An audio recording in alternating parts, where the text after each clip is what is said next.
नमस्कार दर्शक बंधु ओडिया 24 खबर में आपण मानक पुणी थे स्वागत। आसिला खुशी खबर कमिला सुना और रूपार दर अनेक सप्ताह धरी वृद्धि पाइबा परे एबे सुना एवं रूपार दर कमिबार लगी। जदि आपण सुना किंबा रूपा गहना किणवाक योजना करुछंती तेबे एही वीडियो को निश्चय देखंतु। एही वीडियो आपणकर बहुत सहाय्य करि पारे। एबे आपण एही दर दे किनि परिबे सुना और रूपार दर।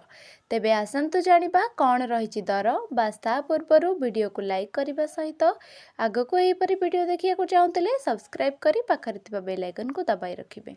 आसंतु एबे जानिबा भारतीय बजार रे सुनार दर केते अछि। आज सुना देशर बड़ बजार रे ऊपर को जाइछि। 24 कैरेट सुना 1,29,000 1,30,000 टंका 10 ग्राम रे ट्रेड होइछि। 22 कैरेट सुना 1,18,000 1,20,000 टंका मध्य रे रहिछि।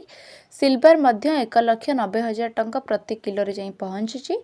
एबे आसंतु जानिबा भारतर प्रमुख सहर मानकरे सुना और रूपार दर। दिल्ली रे 24 कैरेट सुना प्राय 1,29,500 जाई पहुंची।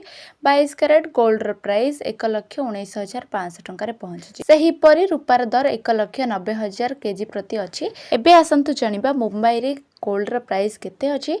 मुंबई रे 24 कैरेट गोल्ड रो प्राइस 1,30,200 टंका रहिछि। सही भली 22 कैरेट सुनार मूल्य 1,19,300 टंका रहिछि।